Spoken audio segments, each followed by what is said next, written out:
आज मंदिरों में ताले डले, मंदिरों में कोई झाड़ू बुहारी करने वाला नहीं है और वो मंदिर आपके आसपास है। आप जाइए, एक लोटा जल लेके आइए। एक कथा ऐसी आती है, आगे आप सुनेंगे, जहाँ एक राजकुमार ने मंदिरों का जीर्णोद्धार कराया और उसमें दिए जलवाए। लोग शरीर सहित भगवत धाम के लिए जाने लगे, इतनी बड़ी महिमा थी। आज ही मैंने निवेदन किया है, मैंने 2-3 बातें आज ऐसी अद्भुत आपके बीच में परोसी हैं जिनको आप कभी भी मत भूलना। एक बार फिर निवेदन करूंगा, जो देव मंदिरों में दर्शन करते हैं रोज, उसका फल कितना है। सूर्य ग्रहण के समय पर कुरुक्षेत्र में दान करने से जितने फल की प्राप्ति होती है, नित्य देव मंदिरों में भगवान का दर्शन करने से उतने फल की प्राप्ति हो जाती है। आज ही मैंने शिव महापुराण के माध्यम से आप सबके बीच में यह निवेदन किया है। एक बार फिर कहूँगा, नदियों के तट पर शिवालय की स्थापना, शिव पिंडियों की स्थापना कराने की बड़ी महिमा है। पार्थिवेन थाप्ये नते से न थार्च, चांदी के शिवलिंग, पारे के शिवलिंग, पार्थिव कहते हैं मिट्टी के शिवलिंग, ये बहुत महत्व रखते हैं। लिंगम लोहादि विकृतम, लोहे के भी शिवलिंग की बात कही गई है। और काय के शिवलिंग हैं, वर्णन किया गया है कि नीलम रक्तम चवे दूर्य श्यामम मारकतम तथा मुक्ता प्रवाल गोमेद वज्राणी नवरत्न का। 9 रत्न होते हैं। 9 रत्न के शिवलिंग भी बड़े प्रभावशाली हैं। 9 रत्न कौन कौन से यहाँ वर्णन किया? नीलम, वैदुर्य, मरकत, मोती, मूंगा, गोमेद और हीरा, ये 9 रत्नों में आते हैं। इन 9 रत्नों का कोई भी, नीलम का शिवलिंग, वैदुर्य, मरकत, मोती, मूंगा, गोमेद, हीरा, इन स्टोन के, इन पत्थरों के बनाए गए जो शिवलिंग हैं, वो लोगों को भुक्ति मुक्ति सब कुछ देने में वो सक्षम हैं। तो उनकी बात बताई गई है, कैसे उसकी स्थापना करें। लिंग की स्थापना, शिवलिंग की स्थापना तो धरती पर स्त्री पुरुष को करके ही जाना चाहिए। स्वयं लिंग तथा पीठ को जोड़ें, फिर शिल्पी के द्वारा दृढ़ जोड़ने वाले द्रव्यों से उसे अच्छी तरह से उसको जुड़वाएं। प्राण प्रतिष्ठित मंदिरों की बात कही जा रही है।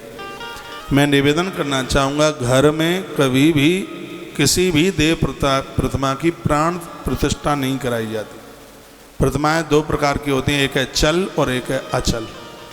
मंदिरों में जो स्थापनाएं कराई जाती हैं वो अचल, एक ही जगह पर स्थापित कर दी गई है, उनको फिर वहाँ से उठाया नहीं जाता, उसको कहते हैं अचल। जो घरों में जो देवी देवता पूजे जाते हैं वो चल, जिनको कभी भी आप उठा सकते हैं, सुला सकते हैं, जगा सकते हैं, जहाँ जाते हैं वहाँ लेके जा सकते हैं, उसको चल प्रतिमाएं कहते हैं। अपने घरों में ऐसे शिवलिंग न पधारे कि जिनको बिल्कुल ज्वाइंट कर दिया हो, उनको जोड़ दिया हो, नहीं, उनको कभी भी आप उठा सकें, सुला सकें, साथ ले करके जा सकें, नदी नला करके ला सकें, तो ऐसी प्रतिमाओं को कहते हैं चर।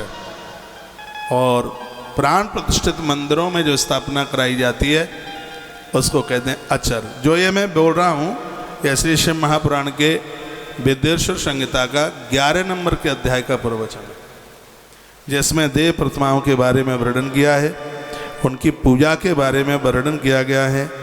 कहा गया है, बोला गया कि अंगुष्ठादावपि तथा पूजा इच्छन्ति अकेचन लिंग कर्मणि सर्वत्र निषेधोस्ति न कर्यचति। अंगूठे के बराबर तो सिर्फ पिंडी होनी चाहिए, इससे ज़्यादा हो जाए, यदि अंगूठे के बराबर से छोटी पिंडी होगी तो उसका फल अपने आप में न्यून होगा, ऐसा भगवान व्यास ने लिखा है। अंगुष्ठादावपि तथा पूजा मिक्षन्ति केचन, अंगूठे के बराबर तो शिवलिंग होना ही चाहिए, अंगुष्ठ के बराबर, इससे बड़ा हो जाए। लिंग कर्मणि सर्वत्र, वर्णन किया गया है कि सर्वत्र फलदाता, ये इससे बड़ा जितना होगा वो पूरा फल देने वाला होगा। अंगूठे से छोटा शिवलिंग होगा तो वर्णन किया गया है कि उसका फल कम होगा। अथवा लिंग दानम व लिंग मौल्याम अथापिवा, आपने बड़े बड़े दान किए हैं, लेकिन देव प्रतिमाओं का दान भी एक बहुत बड़ा दान है। जहाँ भी कभी भगवान की प्रतिमा, मंदिरों की स्थापना होती है, देव प्रतिमाएं बनाई जाती हैं और आपको ऐसा मौका मिलता है तो उसमें अवश्य में सहयोगी बना करें, क्योंकि इसमें वर्णन किया गया है लिंग दानम लिंग मौलभता विवाह श्रद्धया से भक्ता दत्तम से पद प्रदम, जिसने अपने जीवन में शिवलिंग का दान किया है, तो शिव पुराण की कथा है इसलिए शिवलिंग का नाम लिखा है, जिसने अपने जीवन में शिवलिंग का दान किया है 1,00,000% उस जीव को शिव पद प्रदम भगवान महादेव का स्थान अवश्य प्राप्त होगा। वह लोग कितने बड़भागे हैं कि शंकर की जलहरियों में जिन्होंने योगदान कर दिया। यह देखो श्लोक है 11वें अध्याय का विद्येश्वरी संहिता के 11वें अध्याय का श्लोक नंबर 35 और 36। इसमें शिवलिंग के दान की महिमा का वर्णन है। 2150 रुपया आपसे लेकर के, जिसमें नर्मदेश्वर और उसकी जलहरी और अभिषेक करने वाली श्रृंगी तीनों का दान आपसे करवा दिया है। इसमें क्या लिखा है? शिव भक्ताय दत्तम शिव पद प्रदम, यदि आपने शिव पिंडी शिव भक्त को दान में दे दी है। और ये तो कोई कन्फ्यूज वाली बात है ही नहीं कि हम शिव भक्त नहीं है, भोले बाबा के भक्त नहीं है, ऐसा तो कोई सोचने की बात ही नहीं है। इसमें वर्णन है कि भगवान शंकर की शिव पिंडी शिव भक्त को ही दे, नहीं तो वो उठा करके इधर उधर डाल देगा, देने वाले को अपराध और लगेगा। इसमें वर्णन है कि श्रद्धया शिव भक्ताय, श्रद्धा पूर्वक शिवलिंग का दान शिव भक्त को करें, प्रणाम क्या होगा? शिव पद प्रदम। शिवलिंग का दान करने से शिव पद की प्राप्ति होगी। शिव माने कल्याण, उस लोगों के, उस स्त्री पुरुष के लिए कल्याण का मार्ग प्रशस्त हो जाएगा। अब के बार तो बहुत जोर से दीक्षा, बहुत जोर से आपने ताली बजा दी है।